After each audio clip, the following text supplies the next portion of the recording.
तो captain America brave new world की story start होती है थंडरबोल्ट रोज से। और ये थंडरबोल्ट रोज एमसीयू का वही कैरेक्टर है जो कि पहले यूएस आर्मी के अंदर जनरल हुआ करता था और इसी की वजह से ही ब्रूस स्पेनर हल्क बना था। और अगर बात करें इसके लास्ट अपीयरेंस की तो एमसीयू में हमने थंडरबोल्ट रोज को लास्ट टाइम देखा था एवेंजर्स इन्फिनिटी वॉर के अंदर और उसके बाद अब ये सीधा हमें यहाँ पर दिख रहा है। मूवी की स्टार्टिंग होती है वैसे ही हमें पता लगता है कि ये थंडरबोल्ट रॉस अब यूएसए का प्रेसिडेंट बन चुका है, यानी कि अब से थंडरबोल्ट रॉसी पूरे यूनाइटेड स्टेट्स ऑफ अमेरिका को रूल करेगा। लेकिन अब इसके बाद ही 5 महीने बीत जाते हैं और 5 महीने बीतने के बाद हम सीधा सैम विल्सन से मिलते हैं, यानी कि एमसीयू के नए कैप्टन अमेरिका से हम ये देखते हैं कि इस टाइम पर सैम विल्सन यानी कि नया वाला कैप्टन अमेरिका यूएस मिलिट्री की एयरक्राफ्ट में कई सारे सोल्जर्स के साथ मिलकर यूएसए से सीधा मैक्सिको जाता है। और इस टाइम पर सैम के दोस्त या फिर यूं कहे उसका साइड की एक टोरस अब फैल्कन बन चुका है। हम ये जानते हैं कि सैम और उसके बाकी साथी मैक्सिको एक मिशन पर आए होते हैं और इस मिशन के अंदर उन्हें कई सारे टेररिस्टों से फाइट करनी होती है। असल में यहाँ पर हमें यह पता लगता है कि मैक्सिको के अंदर एक काफी पावरफुल टेररिस्ट ग्रुप है का नाम है सर्पेंट ग्रुप। और इस सर्पेंट ग्रुप ने इस टाइम पर जापान की खास चीज को चोरी कर लिया है और जापान की वो खास चीज इस टाइम पर एक कंटेनर के अंदर होती है, जो कंटेनर इस सर्पेंट ग्रुप के बॉस के पास होता है और इस सर्पेंट ग्रुप का बॉस होता है साइड वेंडर यानी कि ये द बोयस का स्टैंडर्ड घर। और अब क्योंकि यूएसए और जापान दोनों फ्रेंडली कंट्रीज है, इसीलिए ही जापान की इस खास चीज को वापस लाने का जिम्मा यूएसए ने उठाया है। इस वजह से सैम विल्सन और यूएस मिलिट्री के ऑफिसर्स यहां पर ये कंटेनर लेने आए हैं। अब यहां पर पहुंचने के बाद ही सैम विल्सन और टोरेस दोनों मिलकर इस ग्रुप के अड्डे में घुसते हैं, जिसके बाद ही सैम विल्सन की यहाँ के सारे से फाइट स्टार्ट होती है। इस फाइट के अंदर हम ये देखते हैं कि सैम विल्सन कैप्टन अमेरिका की शील्ड का इस्तेमाल करना काफी बढ़िया से सीख जाता है। साथ ही साथ हम यहाँ पर फैल्कन के नए वाले सूट को देखते हैं। जी सूट के जो विंग्स होते हैं वो कर सकते हैं वाइब्रेनियम के बने होते हैं और इसीलिए वाइब्रेनियम से बने स्ट्रॉन्ग विंग्स का यूज करके सैम विल्सन बड़े आराम से इन सारे टेररिस्टों को पिट देता है। और साथ ही साथ हमें इस बात का भी पता लगता है कि सैम विल्सन के जो वाइब्रेनियम से बने विंग्स आए वो उसे वकांडा कंट्री ने एएसए गिफ्ट दिया है। क्योंकि दोस्तों हम इस बात को जानते हैं कि एवेंजर्स इन्फिनिटी वॉर के अंदर सैम विल्सन ने भी वकांडा में रहकर वकांडा के लिए फाइट की गई। अब इसके बाद ही सैम विल्सन या कि सारे गुंडों को पीटने के बाद इन सबके लीडर के पास पहुंचता है, यानी कि सर्पेंट ग्रुप के बॉस साइड वेंडर के पास। और उसके पास पहुंचने के बाद भी वही देखता है कि जापान कंट्री का वो खास कंटेनर अब भी उसके हाथों में है। और फिर इसलिए सैम विल्सन साइड वेंडर से वो कंटेनर ले लेता है, लेकिन साइड वेंडर वहां से भागने में कामयाब हो जाता है। लेकिन कंटेनर मिलने की वजह से सैम विल्सन अपनी टीम के साथ वापस यूएसए आ जाता है। और वापस यूएसए आने के बाद हम ये देखते हैं कि सैमुअल्सन टोरेस से काफी ज्यादा खुश होता है। और ऐसा इसलिए क्योंकि मेक्सिको के अंदर टोरेस ने उसकी काफी हेल्प की थी और इसीलिए टोरेस से खुश होकर सैमुअल्सन उसे सीधे अपने पुराने दोस्त आइजिया ब्रैडली से मिलवाता है। अब दोस्तों जिन्होंने भी Falcon and the winter soldier series देखी है वो सभी के सभी आइजिया ब्रैडली को जानते होंगे।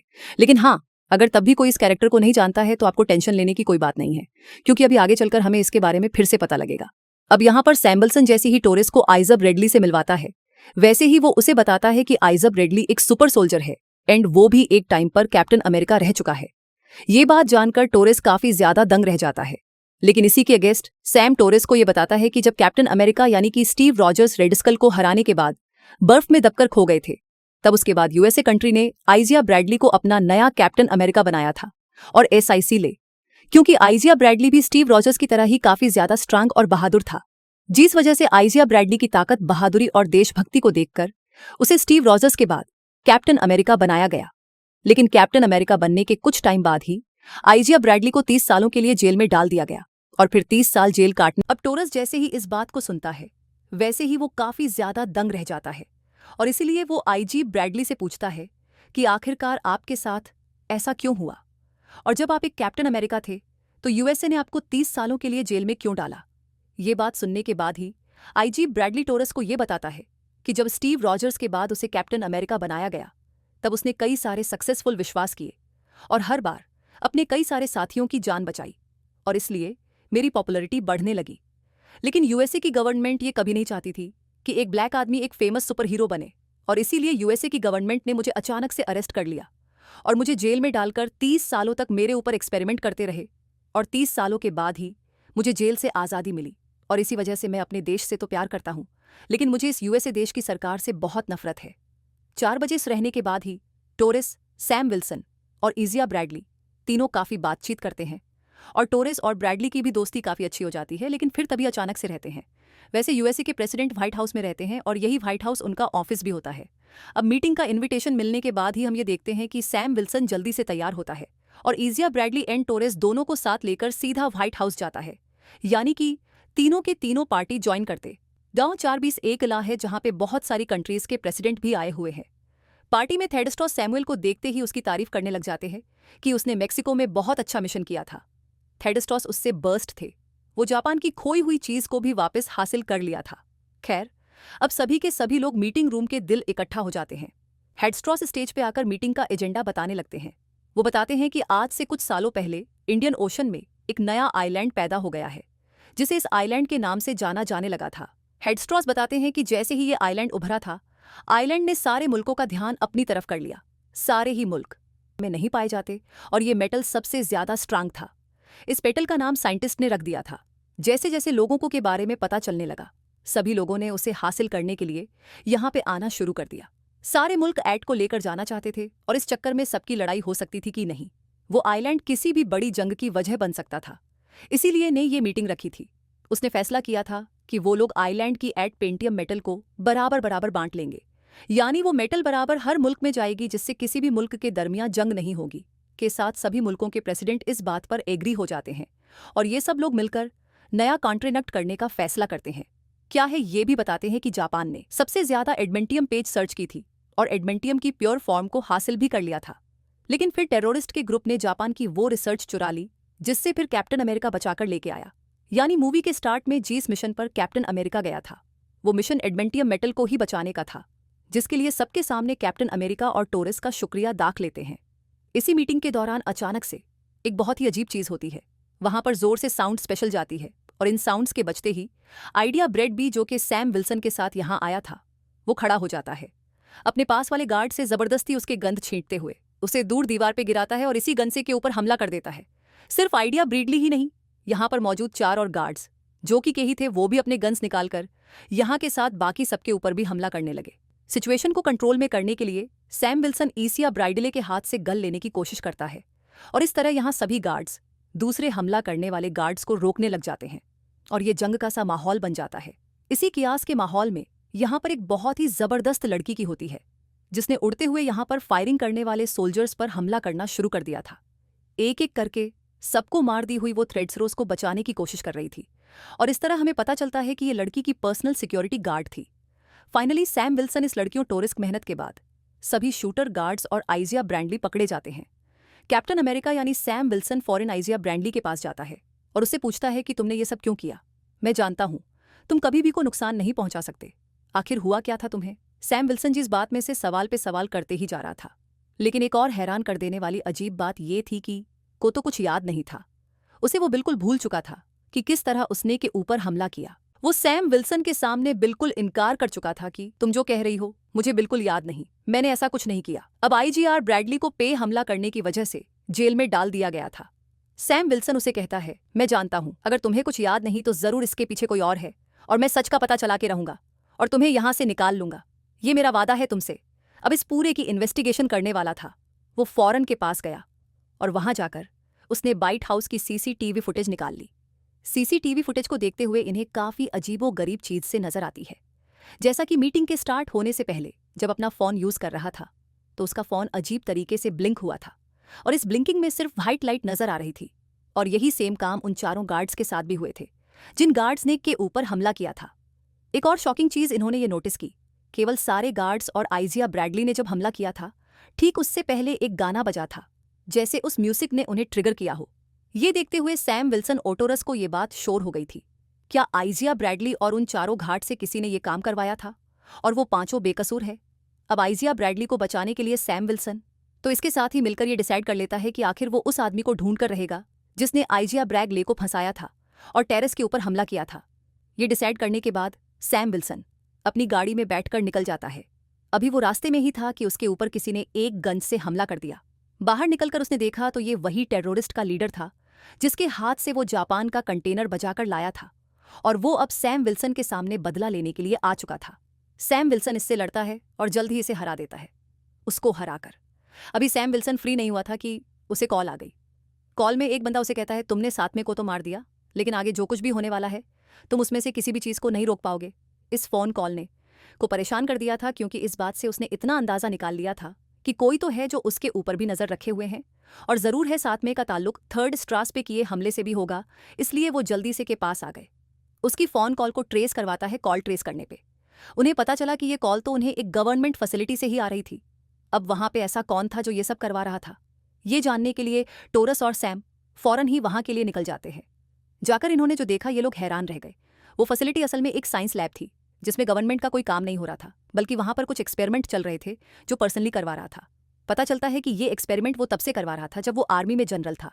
अभी वो इन्हीं चीज़ों को सोचकर हैरान ही हो रहे थे कि इनके सामने एक नए कैरेक्टर की एंट्री हो गई। उसका नाम था दल लीडर। जैसा देखकर ये दोनों हक धक रह गए। एक तो दल लीडर पूरा ग्रीन था और ऊपर से उसका सर भी बहुत बड़ा था। सैम अब उससे पूछता है, तुम कौन हो और ये सब क्यों करवा रहे हो? मैं जानता हूँ, हेडोस रोस्ट पे भी अपना तुमने ही करवाया है। आखिर चाहते क्या हो तुम? उसकी बातें सुनकर लीडर ने उसे बताया कि मैं एक साइंटिस्ट हूँ। एक मर्तबा मैंने ब्रूस नाम के एक मार्वल की मदद की। उसकी मदद के चक्कर में मुझे खुद को भी चोट लग गई, और वो तो पहले से ही ब्लीड कर रहा था। उसका गामा रिकग्निशन वाला ब्लड मेरे सर के जख्म पर गिर गया, और उसके गामा रेडिएशन के इन्फेक्टेड ब्लड की वजह से मेरा सर बड़ा होने लगा और मैं इस तरह अजीब सा दिखने लग गया। लेकिन एक पॉजिटिव चीज़ जो सबसे हुई, मेरे दिमाग की पावर कई 100 गुना बढ़ गई थी। जैसे ही थाइडस्ट्रॉस को मेरे बारे में पता चला तो उसने मुझे पकड़वा दिया। मैंने उस टाइम थाइडस्ट्रॉस की बहुत की, छोड़ दे, जिसके बदले मैं तुम्हारी हर बात मानूंगा। लेकिन ने मुझे नहीं छोड़ा और कहा कि ये सब यूएस की गवर्नमेंट करवा रही है। अगर मैं यूएस का प्रेसिडेंट बन गया तो तुम्हें छोड़ दूंगा। लेकिन अब देखो, यूएस का प्रेसिडेंट है, उसके बावजूद भी उसने आज तक मुझे नहीं छोड़ा, यहाँ तक कि प्रेसिडेंट बनने के बाद भी। कि प्रेसिडेंट टाइड्सरोस मेरे पे एक्सपेरिमेंट करवाता रहा, और आखिर एक दिन मेरी गुस्से की इंतहा हो गई। जो साइंटिस्ट मेरे पे एक्सपेरिमेंट कर रहे थे, मैंने उन्हीं को मार दिया, और फिर ठान ली कि टाइड्सरोस था खेतिया चेहरा, मैं दुनिया के सामने लेकर आऊंगा, और ऐसा करके ही मेरा बदला पूरा हो सकता था। इसलिए मैंने टेररिस्ट के ग्रुप को हायर किया। मैंने उन्हें जापान के कंटेनर को चोरी करने को कहा, और इस काम के लिए मैंने सीआईए के अकाउंट से ही पैसे भेजे, ताकि जब जापान इस मामले में इन्वेस्टिगेशन करे तो जापान को लगे। ये सारे मामले के पीछे लीडर से बात करने के बाद सैम विल्सन ने ये बात भी पता चला ली थी कि अभी थोड़ी देर पहले जिस आदमी की उसे कॉल आई थी, वो भी लीडर ही था, और इन सारी चीज़ों के पीछे भी लीडर ही है। सैम विल्सन इन सारी चीज़ों को रोकने के लिए जल्द ही लीडर को पकड़ने का डिसाइड करता है, और इससे पहले कि वो यहाँ लीडर के ऊपर हमला करके उसे पकड़ लेता, लीडर चुटकी बजाकर यहाँ पर एक म्यूजिक प्ले कर देता है, और यहाँ पर मौजूद सभी गवर्नमेंट के गार्ड्स को हिप्नोटाइज करके उनको अपने लिए काम करने पर मजबूर कर देता है। अब सारे गार्ड्स क्योंकि उसकी बात मान रहे थे, तो सभी गार्ड्स सैम विल्सन और टॉरस के ऊपर हमला कर देते हैं। सैम विल्सन और टॉरस दो थे और ये गार्ड्स बहुत सारे। ये दोनों इनसे जब लड़ने में मिसरोप हुए तो पीछे से मौके का फायदा उठाकर लीडर यहाँ से भाग गया। सैम विल्सन और टॉरस बहादुरी से सभी गार्ड्स को मारते हुए आखिर मौका पाते ही यहाँ से निकल जाते हैं लीडर को पकड़ने के लिए। लेकिन दुनिया में जाने पर उन्हें पता चलता है कि अब बहुत देर हो चुकी है। लीडर ने जो प्लान बनाया था वो काम कर गया है। जब बाहर ने जब अपने कंटेनर के चोरी होने की इन्वेस्टिगेशन की तो इन्हें पता चला कि उस टेररिस्ट को पैसे देने वाली सीआईए थी। सीआईए यूएसए की इंटेलिजेंस कंपनी थी। इसका मतलब कि उनके कंटेनर के चोरी करने के पीछे ही यूएसए का हाथ था। इसीलिए जापान और यूएसए के दरमियान में एक तल्ख माहौल बन गया। देखते हुए जापान के साथ किया हुआ वो कॉन्ट्रैक्ट तोड़ देता है, जिसमें उसने मेटल को यूएसए और बाकी मुल्कों के साथ डिवाइड करने का फैसला किया था। जापान के प्रेसिडेंट फॉरेन जापानीज आर्मी को सेलेस्ट्रियल आइलैंड भेज देते हैं। वहां का सारा ये लोग अपने काबू में कर ले। अब जैसे ही को मिलती है भी जापान को रोकने के लिए अपने मिलिट्री को वहां भेजने का फैसला करता है। अब क्योंकि इस पे दो बड़ी बड़ी फौजें आमने सामने आ गई थी, तो पूरी दुनिया में ये चर्चे होने लगी कि जापान और यूएसए के दरमियान में जंग होने वाली है। सिचुएशन के बिगड़ने की खबर जैसे ही सांप और टोरस को होती है, वो भी जल्दी से चेंज करते हैं और निकल जाते हैं की तरफ। यहाँ आने के बाद फॉरेनर्स ने थेडेसरोस के फाइटर शिप में जाके थेडेरोस से मुलाकात की और उसे समझाने की कोशिश की कि कोई भी गलत कदम वो ना उठाए। ऐसे अगर यूएसए और जापान के दरमियान में कोई भी जंग हो गई तो नुकसान पूरी दुनिया को उठाना पड़ेगा। एक तरफ सैम विल्सन सारी कंडीशन को कंट्रोल में करने की कोशिश कर रहा था, जबकि दूसरी तरफ था लीडर, जो सैम विल्सन से बचने के बाद आया एक घर के अंदर, और वहां से एक फोन चुराते हुए उसने यूएस के 2 फाइटर जेट को हैक कर लिया। असल में उन्होंने इस फाइटर जेट के रेडियो सिस्टम को हैक किया था। ये दोनों फाइटर जेट इस टाइम स्लेसिया आइलैंड के ऊपर थे एंड फाइटर जेट के रेडियो से। अब वो दोनों पायलट्स को के फाइटर जेट्स पर हमला करने का ऑर्डर दे देता है। ये देखते हुए जापान को लगता है कि यूएसए ने जंग की शुरुआत कर दी है, इसीलिए वो भी अपने 2 फाइटर जेट भेजता है यूएसए के फाइटर जेट से लड़ने के लिए। यानी जंग शुरू हो चुकी है।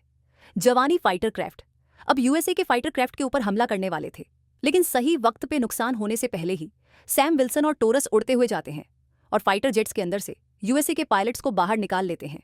सोल्जर्स की जान तो बच जाती है, लेकिन फाइटर क्रेनफ्ट अब तबाह हो चुके थे।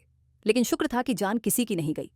अब सैम विल्सन जाकर जापान के प्रेसिडेंट को ये बात समझाते हैं कि यहां पर कोई जंग नहीं हो रही, बल्कि यूएसए के 2 पायलट्स ने विदा परमिशन के वहां पर गोलाबारी शुरू कर दी थी।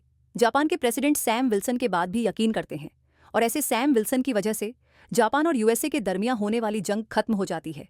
दोनों ही प्रेसिडेंट अपनी अपनी मिलिट्री लेकर सेलेस्टियल आइलैंड से अपने अपने मुल्क वापस आ जाते हैं। सैम विल्सन भी वापस आ चुका था, लेकिन हमें पता चला कि टोरस लेस्टिकल आइलैंड में बहुत ज्यादा जख्मी हो चुका था। एक वक्त पर सैम उसे हॉस्पिटल ले आया और अब उसका इलाज चल रहा है। अब हमें दिखाया जाता है कि थेडेस्ट्रोस ने दोबारा एक प्रेस कॉन्फ्रेंस रखी जिसमें वह ये बात क्लियर करना चाहते थे कि जापान और उनके दरमियान में कोई जंग नहीं हुई, बल्कि एक गल्फ फैम हुई थी। इसी प्रेस कॉन्फ्रेंस के अंदर सैम विल्सन भी था और यहां पर उससे मिलने के लिए लीडर भी आ गया। वो सैम विल्सन पर गुस्सा था क्योंकि उसने जो प्लान बनाया था यूएसए और जापान के दरमियान जंग करवाने का, सैम विल्सन की वजह से उसका पूरा प्लान चौपट हो गया और ऐसे जो घटिया चेहरा उसने लोगों को दिखाना था वो भी लोगों के सामने नहीं आ सका। लीडर सैमुअल्सन से कहता है, तुम फिक्र ना करो, का घटिया चेहरा तो मैं लोगों के सामने लाकर ही रहूंगा। सैमुअल्सन लीडर से पूछता है कि आखिर को तुम्हारे से प्रॉब्लम क्या थी। लीडर उसे का पास्ट बताता है कि पहले को एक जानलेवा बीमारी थी, इस बीमारी की वजह से वह मर सकता था। लेकिन जैसे ही लीडर को उसकी बीमारी के बारे में पता चला तो लीडर ने थाइलासरोस की मदद की और एक ऐसी दवाई बनाई जिससे उसकी बीमारी ठीक होने लगी। लीडर बताता है कि थाइलासरोस वो दवाई रोज खाता है और उस दवाई के अंदर फसल में गामा रेडिएशन है। लीडर बताता है कि रोज वो गोली लेने की वजह से है कि बॉडी में अब बहुत सारे गामा रेडिएशन जमा हो चुके हैं और अब इन गामा रेडिएशन का रिजल्ट क्या होगा कुछ ही सेकंड में दिखाया जाता है। प्रेस कॉन्फ्रेंस के दौरान की पूरी बॉडी अजीब तरह से हिलने लग जाती है और नीचे गिरता है और हम देखते हैं कि उसका पूरा जिस्म लाल पड़ने के साथ साथ बड़ा भी होता जा रहा है और कुछ ही देर में देखते ही देखते वो एक रेड हल्क में बदल जाता है। गामा रेडिएशन उसके अंदर बहुत ज्यादा अग्रेशन ले आती है जिसकी वजह से वो यहाँ चीजों की तोड़ फोड़ में लग जाता है और सोल्जर्स उसे रोकते रह जाते हैं। अब सिचुएशन को कंट्रोल करने के लिए सैम विल्सन को सामने आया था, लेकिन वो यहाँ लीडर को भी नहीं छोड़ के जा सकता था। उसने यहाँ पर मुझे उस सोल्जर्स के हाथों सबसे पहले लीडर को ही अरेस्ट करवाया और फिर इस सिचुएशन कंट्रोल करने के लिए कंट्रोल करने के लिए सामने आया। ये लड़ाई मूवी की बेस्ट फाइट थी। कैप्टन अमेरिका के सामने रेड हॉल था और रेड हॉल कहीं ना कहीं उससे ज्यादा ताकतवर था क्योंकि लड़ते हुए रेड हॉल्ट ने पूरी जलती हुई कहर उठाकर कैप्टन अमेरिका की तरफ ठें दी, जिससे बचने के लिए कैप्टन अमेरिका ने अपने पंखों का इस्तेमाल किया। लेकिन हेवी मेटल से बने हुए ये पंख भी रेड हक ने लड़ाई के दौरान तोड़ दिए और कैप्टन अमेरिका की शील्ड को भी जमीन में गाल दिया। अब इससे पहले कि रेड हक कैप्टन अमेरिका का किस्सा तमाम कह देता है, कैप्टन अमेरिका उसे इमोशनली वीक कहने का सोचता है और उसके सामने उसकी बेटी का नाम लेता है। वो उसे कहता है, तुम्हें तुम्हारी बेटी के लिए रिलैक्स होना पड़ेगा, तुम बुरे। सैम विल्सन की ये टेक्निक काम कर जाती है और अपनी बेटी का नाम सुनते ही दोबारा नॉर्मल इंसान बन जाता है। रेड हर्ब से दोबारा एक इंसान बन जाता है। नॉर्मल होते ही को फौरन ही अरेस्ट कर लिया गया क्योंकि उसने के यहाँ बहुत सारे कानून तोड़े थे और पहले भी बहुत सी इल्लीगल चीजें अब उसके सामने आ गई थी। यहाँ जेल में सैम विल्सन से उसकी बेटी को मिलवाने के लिए लेकर आता है। साथ ही साथ अभी सैम विल्सन ये बात भी साबित करने की कोशिश में था कि आइजिया ब्रैडली ने के ऊपर हमला नहीं करवाया था। जैसे ही उसकी ये बात साबित हो जाती है तो को भी जेल से कर दिया जाता है और ऐसे सैम विल्सन का मिशन पूरा हो जाता है और ये कहानी यही खत्म हो जाती है। लेकिन फिर मूवी के एंड पे हमें एक दिखाया जाता है जहां सैम विल्सन लीडर से मिलने के लिए जेल आया है। लीडर सैम विल्सन से कहता है, तुम्हें क्या लगा मुझे पकड़कर तुम्हारी सारी मुश्किलें हल हो गई? ऐसा नहीं है, मैं अपनी पावर्स की मदद से फ्यूचर देख सकता हूं और यहाँ पर अब वो सब आने वाले हैं जिनका तुम मुकाबला नहीं कर पाओगे। सैमुअल्सन ने पूछा। लीडर ने बताया, हमारी इस दुनिया के अलावा भी इस पूरी कायनात में बहुत सी दुनिया है जहां पर वह सब रहते हैं और जब वह आएंगे तुम उनका सामना नहीं कर पाओगे। लीडर के कहते ही ये मूवी यहीं पर खत्म हो जाती है। देखने के लिए धन्यवाद। कृपया लाइक करें, सब्सक्राइब करें और हमारे चैनल मूवी इन शॉर्ट को फॉलो करें नई शानदार फिल्म एक्सप्लेनेशंस के लिए।